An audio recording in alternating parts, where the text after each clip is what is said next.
नमस्कार दोस्तों, स्वागत है आपका हमारे YouTube channel A1 online classes पर। मैं रजत यादव आपको इंडियन पॉलिटी क्लासेस दे रहा हूं। उम्मीद करता हूं कि आपको हमारी ये प्रकार की क्लासेस अच्छी लग रही होंगी। आज मैं आपको भारतीय संविधान में जो अनुसूचियाँ हैं उनके बारे में बताऊंगा। पहले हमारे भारतीय संविधान में 8 अनुसूचियाँ थीं और अब 12 अनुसूचियाँ हैं। यानी कि जब 26 जनवरी 1950 को हमारा संविधान बन के तैयार हो गया था, उस टाइम पर 8 अनुसूचियाँ थीं। आज 12 अनुसूचियाँ हैं। पहले मैं आपको इन 8 अनुसूचियों के बारे में बताऊंगा, उसके बाद में जो 4 अनुसूचियाँ जोड़ी गई थी उनके बारे में बताऊंगा इसी वीडियो में। संविधान की अनुसूचियाँ। अनुसूचियों के बारे में जानना हमारे लिए बहुत ज़रूरी है, क्योंकि ये पेपर्स में अक्सर पूछ ली जाती हैं कि इस अनुसूची में क्या है। मैंने आपको बताया संविधान में जो ज़्यादा इंपॉर्टेंट चीज़ें होती हैं उन्हें हमने अनुसूचियों में रख दिया है। तो मैं आपको बताता हूँ उन अनुसूची के बारे में। प्रथम अनुसूची में क्या है? प्रथम अनुसूची में भारत के राज्य और केंद्र शासित प्रदेश के बारे में बताया गया है। चाहे प्रथम अनुसूची हो, प्रथम अनुच्छेद हो या प्रथम भाग हो, सब में भारत के राज्य और केंद्र शासित प्रदेश के बारे में बताया गया है। यानी कि इसमें भारत के राज्य हैं,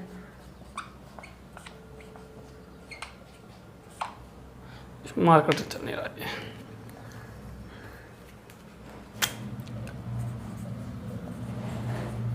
भारत के राज्य और केंद्र शासित प्रदेश के बारे में बताया गया है।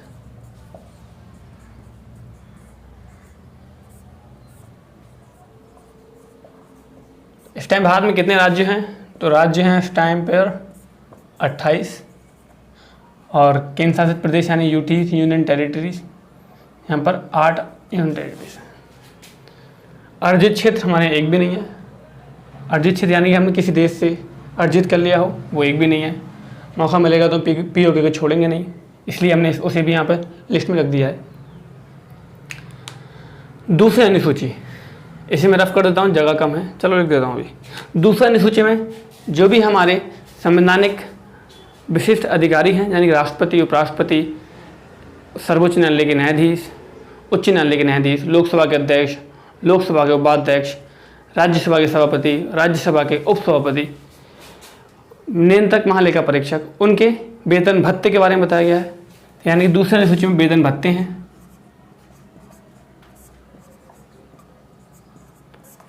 इनमें से कुछ पर्टिकुलर अनुच्छेद हैं, उनके बारे में बताया गया है। उन्हें मैं आगे बताऊंगा कि किस अनुच्छेद में किसके वेतन भत्ते हैं, वो आगे बताऊंगा। अभी आप ऐसे याद कर लीजिए। वेतन भत्ते हो गए दूसरी अनुसूची में। तीसरी अनुसूची में यही लोग सारे राष्ट्रपति, उपराष्ट्रपति और क्या कहते हैं, राज्यपाल, न्यायाधीश, सर्वोच्च न्यायालय के न्यायाधीश, लोकसभा अध्यक्ष, इनकी शपथ के बारे में बताया गया है। मंत्री जितने होते हैं उनकी शपथ के बारे में बताया गया है। कोई दिक्कत नहीं होगी आपको यहाँ तक। चौथी अनुसूची में राज्यसभा में जो सदस्य आएंगे राज्यों से, किस राज्य से कितने आएंगे उसकी जनसंख्या के आधार पर ये डिवाइड किया गया था। तो यहाँ सर कितने राज्यसभा में सदस्य आएंगे, राज्यों से या केंद्र शासित प्रदेशों से? क्योंकि 2 केंद्र शासित प्रदेश ऐसे हैं जहाँ से राज्यसभा में सदस्य आते हैं। दिल्ली हो गया, पुडुचेरी हो गया, वहाँ से आते हैं। तो उनके बारे में, राज्यसभा के सदस्यों के बारे में बताया गया यहाँ पे।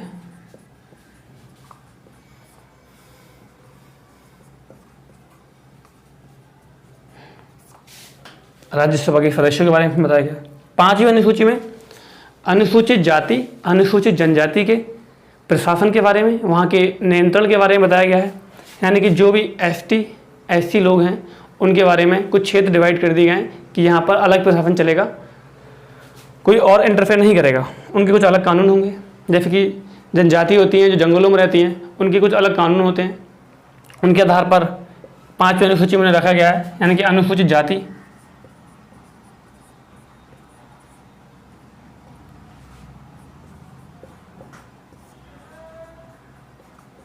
जाति और जनजाति के बारे में, जनजाति के बारे में बताया गया यहाँ पे। 6ठी अनुसूची में असम,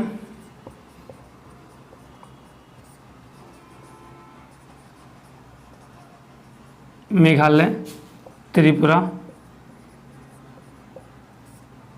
मिजोरम, असम, मेघालय, त्रिपुरा, मिजोरम की जो अनुसूचित जाति हैं, अनुसूचित जनजाति हैं, उनके बारे में बताया गया है। यानी कि पर्टिकुलर 4 राज्यों के बारे में छठी अनुसूची में बताया गया है। ये क्वेश्चन आता है कि छठी अनुसूची में कौन कौन से राज्य हैं जिनकी जाति या अनुसूचित जनजाति के बारे में बताया गया है। तो उन्हें याद करने के लिए आपको बता देता हूँ मैं, ATM, ATM तो हर किसी के पास होता है अधिकतर, और M। A से असम, T से त्रिपुरा, M से मेघालय बोल दो या मिजोरम बोल दो, और M से मिजोरम या मेघालय बोल सकते हो। इसमें मणिपुर नहीं है, ठीक है, आपको याद होगा वही। 7वीं अनुसूची में हमारे संविधान में हमारे संविधान की 7वीं अनुसूची में कुछ सूचियों में डिवाइड कर दिया गया है। यानी कि केंद्र सरकार के क्या अधिकार हैं, वो किस पर कानून बना सकती है, राज्य सरकार के क्या अधिकार हैं, वो किस पर कानून बना सकती है, और समवर्ती सूची, ये दोनों मिलकर ये लोग किस पर कानून बना सकते हैं। तो इन्हें सूचियों में डिवाइड कर दिया गया है। यानी कि यहाँ पे संघ सूची, राज्य सूची और समवर्ती सूची, इसमें डिवाइड कर दिया गया है। संघ सरकार के पहले 97 अधिकार थे, यहाँ पर कानून बना सकती थी, अब 100 हो गए। राज्यों में पहले 66 थे और अब 61 हो गए। समवर्ती सूची में पहले 47 थे विषय जिस पर कानून बना सकते हैं, और अब 52 हो गए।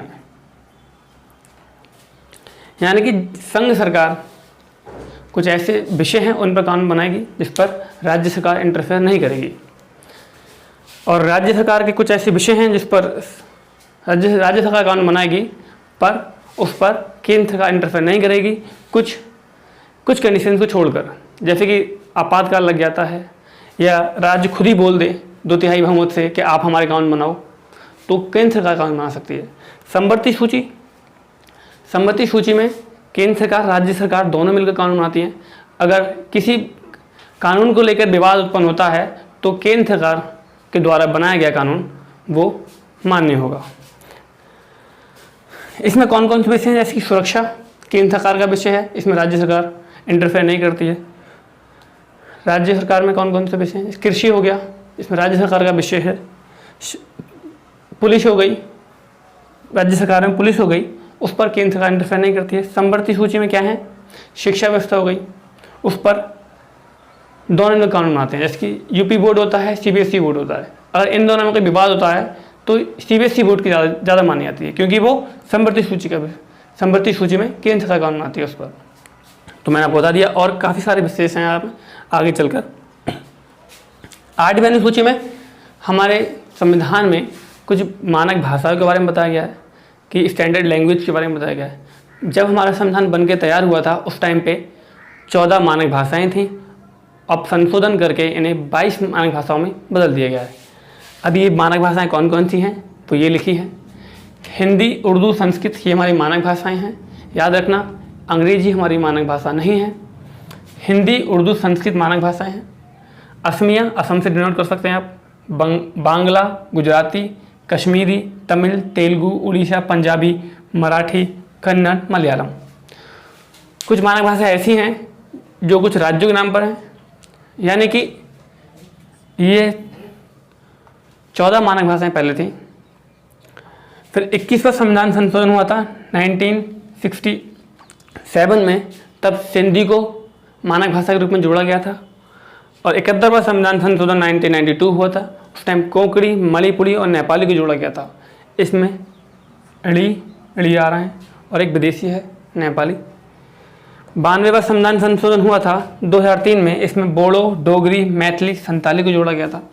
इसमें देखो बोडो, डोगरी, रो आ रहा है, यहाँ पे मैथिली था आ रहा है, इसे आप नहीं याद कर सकते हैं। दूसरे सूची में यानी कि 2 नंबर पर क्या आता है, पैसा। कितने 2 नंबर की कमाई है, 2 नंबर पैसा आता है, इसे आप याद कर सकते हैं यहाँ से। शपथ में 3 अक्षर हैं, तो तीसरे अनुसूची में शपथ के बारे में बताया गया है, और बाकी राज्यों के बारे में आप इन्हें याद कर लेंगे। अब मैं बताऊंगा आपको कि जो बाकी 4 अनुसूची जोड़ी गई थी वो किस संविधान संशोधन से जोड़ी गई थी और उसमें क्या क्या खासियत थी, क्यों जोड़ी गई थी, इसे रफ कर देता हूँ मैं।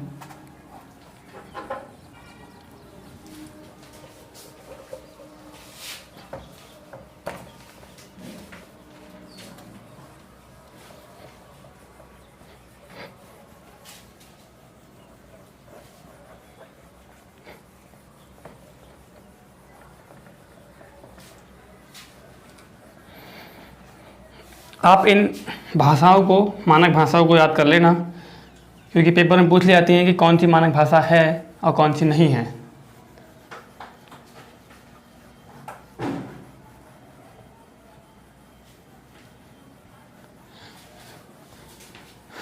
मैं आपको एक टेबल बना रहा हूँ, आप भी ऐसे ही बनाना।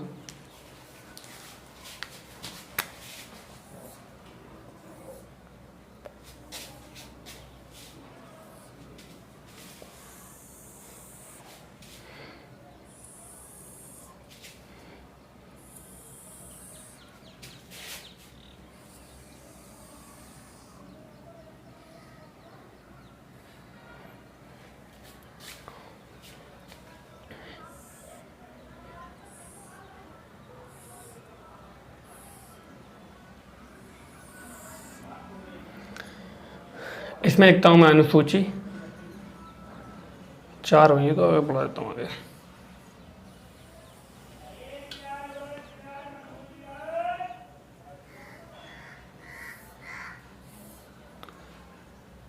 यहाँ पर अनुसूची होगी,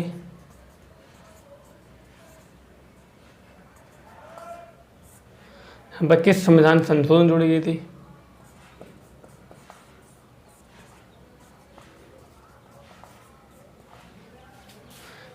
किस सन में जोड़ी गई थी, और क्या क्या इसमें विशेषताएं थी।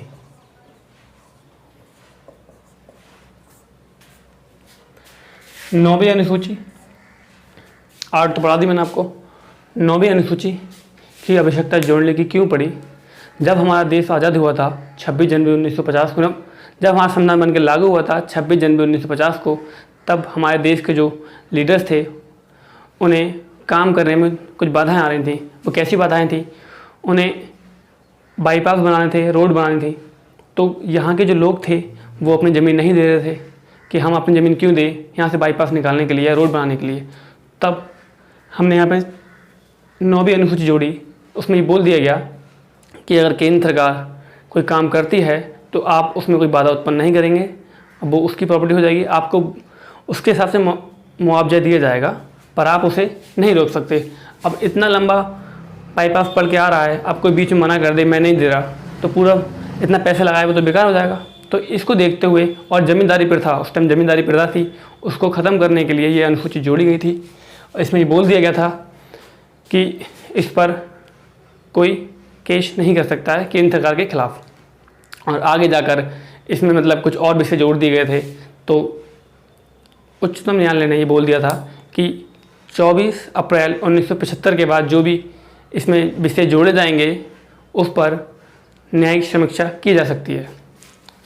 यानी कि प्रथम संविधान संशोधन हुआ था, पहला ही संविधान संशोधन हो गया बनते ही। इसमें कौन सा संविधान संशोधन? यानी कि प्रथम, पहला संविधान संशोधन हुआ था यहाँ पे 1951 में। इसमें क्या क्या जोड़ा गया था? विशेषता इसमें क्या थी? वही थी कि आप लिख लेना कि पहले इसमें मतलब कानून बनाने का अधिकार, पहले इस पर न्यायिक समीक्षा नहीं की जा सकती थी और अब इस पर की जा सकती है।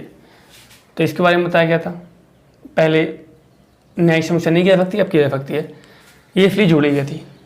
अब 10वीं अनुसूची, 10वीं अनुसूची क्यों जोड़ी गई थी? आपको ये समझ में आ गई होगी कि किस लिए इसे जोड़ा गया था।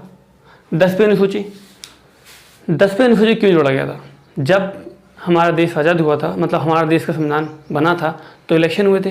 पहली बार हमारे यहाँ पे 13 मई 1952 में चुनाव हुआ था। उसके द्वारा राष्ट्रपति और सब कुछ चुने गए थे।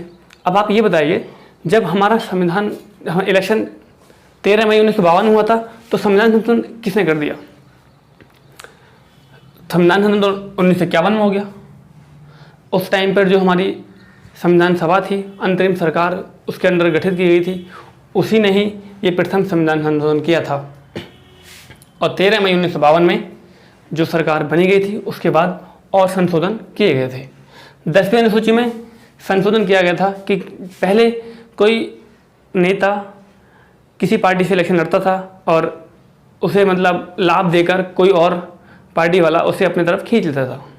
ऐसा आज भी होता है, पर उसका कुछ नियम कानून होते हैं उसके आधार पर होता है। यानी कि इसमें दल बदल के आधार पर ये बात कही गई थी। यानी कि दल अपना कोई बदल ले तो उसकी जो मतलब कोई दल बदलता है तो उसकी जो मतलब पावर होगी वो ख़त्म हो जाएंगी, उसकी मतलब सदस्यता नष्ट हो जाएगी संसद से। इसमें दल बदल के बारे में बताया गया है। इसमें हुआ था 52वां संविधान संशोधन 1985 में हुआ था। इसमें क्या था, दल बदल से संबंधित था। ये कोई आदमी अपना दल बदल लेता है तो उसकी जो संविधान मतलब संसद में जो सदस्यता है वो खत्म हो जाएगी, नष्ट हो जाएगी। अब इसके कुछ रीज़न होते हैं। दल अगर इस आधार पर बदला जा रहा है कि किसी पार्टी के 2/3 सदस्य अपने पार्टी को छोड़ रहे हैं तो उस टाइम दल बदल नहीं लगेगा। कुछ मतलब इसमें कुछ रूल हैं वो मैं आपको आगे बताऊंगा। 11वीं अनुसूची जब जोड़ी गई थी हमारे यहाँ पर तो 73वां संविधान संशोधन हुआ था 1992 में। इसमें पंचायती राज जोड़ा गया था। पंचायती राज यानी कि जो ग्रामीण क्षेत्र हैं उनके क्या क्या नियम रहेंगे, वो अपने नियम अपने कानून अलग बनाएंगे। पंचायती राज व्यवस्था जोड़ी गई थी इसमें, पंचायती राज।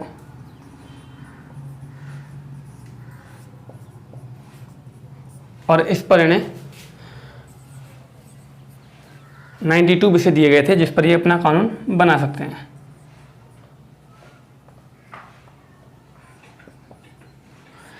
ट्वेंटी नाइन विषय थे जिस पर अपना कानून बना सकते हैं। 92 मैंने गलती से बोल दिया।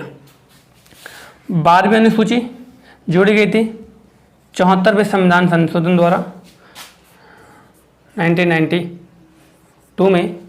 इसमें नगर पंचायत के बारे में बताया गया। नगर पालिका बोल सकते हैं, नगर प्रशासन बोलते हैं।